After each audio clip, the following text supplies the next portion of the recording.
Bon,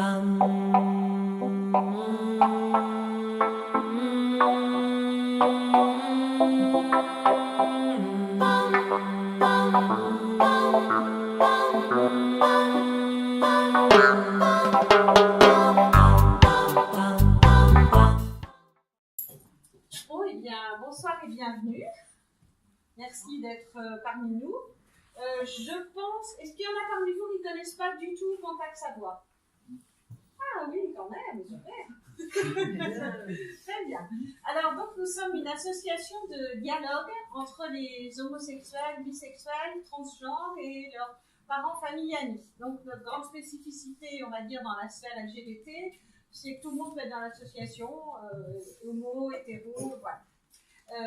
On a un certain nombre d'activités, après on pourra en discuter en détail si vous voulez, je vais faire court. Donc on a des groupes de parole tous les 2 mois, on a des entretiens individuels qu'on peut faire à la demande. On fait de l'intervention au milieu scolaire puisqu'on a l'agrément éducation nationale. Il faut décrocher 9 dièses pour que les gens puissent rentrer. Voilà. Et donc, on fait de l'événementiel, on a un partenariat avec Malraux, donc régulièrement on fait venir un film avec son réalisateur. Donc actuellement Saint-Jean-Renoir, puisque le cinéma de Malraux est en travaux actuellement jusqu'à la fin de l'année encore. Et on fait aussi différents événements culturels parce que on se dit que la culture est sans doute un bon vecteur de notre message d'ouverture et de tolérance.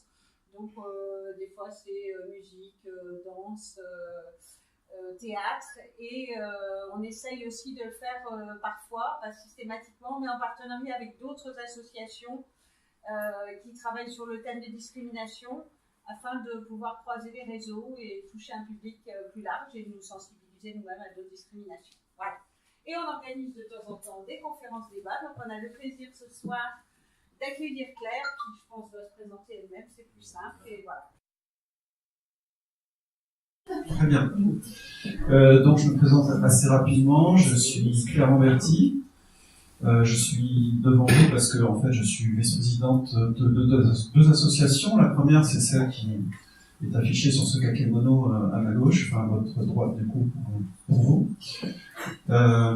Et donc cette association a été créée en 2008 et créée pour les salariés LGBT+ du groupe Orange et leurs amis. Comme vous le voyez, c'est pas restrictif et c'est pas uniquement pour les salariés Orange. Pour la petite histoire, suite à une altercation qui s'est déroulée sur un plateau téléphonique entre 2 personnes, et il y a eu sanction de la personne qui a agressé la deuxième, mais par contre, le caractère homophobe de l'agression n'a pas été dénoncé et pas sanctionné. Et suite à ça, en fait, 2 managers se sont dit que c'était pas normal et qu'il fallait prendre en main ce sujet LGBT dans l'entreprise. Et on crée l'association, on en parlera peut-être un peu plus tard, j'ai quelques goodies, donc on pourra après la conférence évoquer les actions d'association. Et puis donc je suis aussi vice-présidente d'une autre association qui s'appelle le Jardin d'été, qui a été créée donc sur Lyon en 2014. En fait, elle avait démarré ses activités déjà en 2013 par des groupes de parole qui sont réalisés tous les mois. Chaque premier samedi de chaque mois, on réalise ces groupes de parole sous un format assez spécial. Donc c'est pareil, après si vous êtes intéressé, on pourra évoquer ça en deuxième partie après la conférence proprement dite. Ou pendant les questions, si vous avez des questions. Donc voilà pour les 2 associations dont je suis vice-présidente. L'objet de la conférence aujourd'hui, c'est la transidentité, un sujet qui est encore assez méconnu du grand public, même si pour l'instant on voit quand même des évolutions, on va dire ces 3 dernières années, essentiellement portées par on va dire les médias, les films, essentiellement américains, les séries aussi, quelques livres aussi, mais qui sont très peu connus, écrits la plupart du temps par les personnes transidentitaires. Donc les choses bougent doucement et on va évoquer un petit peu la situation sur la transidentité. Et je remercie Contact Savoie de m'avoir invité pour venir tenir cette conférence ici à Chambéry. Avant qu'on démarre vraiment la conférence, j'aimerais faire un petit exercice avec vous, un petit peu introspectif. Et donc je vais vous demander de fermer les yeux. On va pas vous voler vos affaires, vous inquiétez pas. Soyez tranquille. Et je vais vous raconter une petite histoire. Et si vous aviez la possibilité de voir l'humain au-delà des apparences, sans tenir compte de ses vêtements, de ses gestes, de sa parole, de sa coiffure, de son maquillage. Imaginez qu'il existe quelque part des lunettes qui vous permettent de voir qui est vraiment la personne que vous avez en face de vous, telle qu'elle se voit elle-même. Ainsi, vous vous affranchiriez de tout signal parasite. Vous ne seriez plus perturbé par ce que vos sens vous disent, votre vision, votre audition. Vous seriez en connexion directe avec l'esprit de la personne.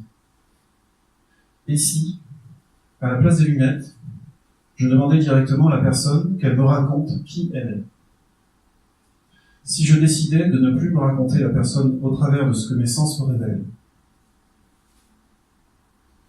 Ce qui va changer, c'est que vous, moi, allons arrêter de construire l'identité de l'autre sur nos propres croyances, nos filtres, nos valeurs. Nous allons nous ouvrir et nous enrichir de la diversité du vivant. Ceux qui pensent qu'ils ont toutes les cartes en main pour décoder le monde, pour décoder l'humain, penseront peut-être que ce que je vous dis est ridicule. L'avantage pour ceux qui essaieront, c'est que leur vision du monde va changer. À vous de jouer. Vous pouvez ouvrir les yeux.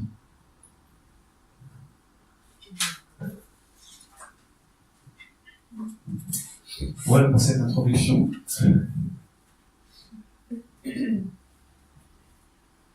Alors vous avez un petit logo qui est apparu tout en bas. Ça signifie que j'ai des transparents effectivement.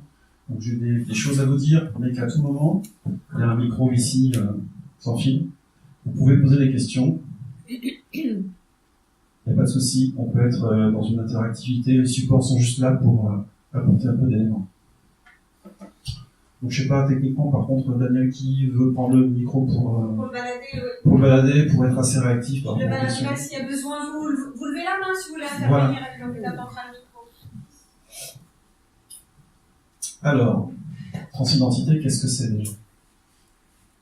Je sais pas si beaucoup de monde ont une idée de ce que ça représente. Qu'est-ce qu'il y a derrière? Alors on va aborder ça dans un premier temps sous l'aspect des différences entre le sexe, les attirances sexuelles et le genre. Très souvent, il y a une confusion assez forte qui est faite par les personnes sur ces notions-là. Donc on va essayer de les détailler un petit peu. Je sais pas si vous avez une question. Non, c'est bon, d'accord. J'enregistre en fait. Vous enregistrez vous aussi? D'accord. Alors, l'identité de genre. Ce qu'il faut voir, c'est que l'identité de genre, excusez-moi, je vais parler plus posément et articulé, c'est un sentiment, une conscience interne. Donc, ce qu'on met derrière l'identité de genre, c'est une essence masculine ou féminine. C'est un peu réducteur quand même. Donc, on va dire que le genre, il ne se limite pas à deux options, le masculin et le féminin. C'est pas nécessairement binaire, contrairement à ce qu'on peut penser couramment dans la société. Bon, chez les Indiens, il y avait 5 genres, pour la petite histoire. Les Indiens d'Amérique. Voilà. Donc on n'a rien inventé.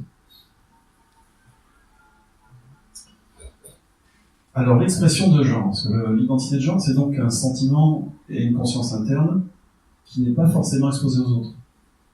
D'où la notion d'expression de genre, où là on arrive sur est-ce que j'exprime le genre que je ressens. Donc l'expression du genre, c'est quoi? C'est la manière dont la personne présente publiquement son genre. Il y a plusieurs façons en fait de présenter son genre. Il y a le comportement, il y a l'apparence physique. Donc il y a des choses comme l'habillement, la coiffure, le maquillage, le langage corporel. On se rend pas compte que la façon dont on s'exprime est genrée. Masculin et féminin, on a un langage corporel qui n'est pas forcément le même. Ensuite, bien sûr, le nom et le pronom choisi par la personne sont des expressions aussi de son genre. Clairement, si je m'appelle Claire, c'est que je me considère du sexe, du genre féminin. Le lapsus révélateur. Alors, l'orientation sexuelle. Très souvent aussi, on fait la confusion avec l'orientation sexuelle. Je me pose 2 minutes, je vais arriver à dire. Là, on parle de la partie émotionnelle et ou sexuelle des relations entre personnes. Donc, ça n'a rien à voir. C'est pas du tout la même notion. Et puis, le sexe. Et là, on est vraiment, basiquement, sur l'apparence physique du corps. Qui est décodé à la naissance, dès qu'on vraiment venu au monde, eh bien on vous catégorise en fonction du sexe, mâle, femelle. J'ai mis 3 petits points parce que en fait, c'est un peu plus complexe que ça. Ici, il y a des personnes qui naissent avec des signes sexuels qui sont soit ambigus, soit multiples. Et donc, on ne peut pas vraiment les classer en masculin ou en féminin.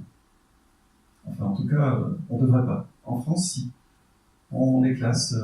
Voilà. Et ces personnes-là, ce sont des personnes dites intersexes. Parce qu'elles sont pas franchement typées d'un sexe ou d'un autre. Certains pays reconnaissent l'intersexe, la France pas encore. Donc la France est obligée de mettre ce qui s'appelle sexe, en tout cas un genre d'office sur les documents officiels. Voilà, donc ça fait beaucoup de notions. Je ne sais pas si vous avez des questions. Je mets un petit icône à chaque fois pour vous souvenir. Vous pouvez poser des questions quand vous voulez. On peut résumer ça en images. C'est assez intéressant de passer du mode texte au mode visuel. Donc, vous avez une jolie licorne qui souvent. Voilà.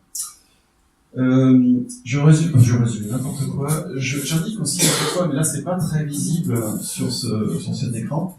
D'où viennent les sources? Donc là, il s'agit du Trans Student Educational Resources.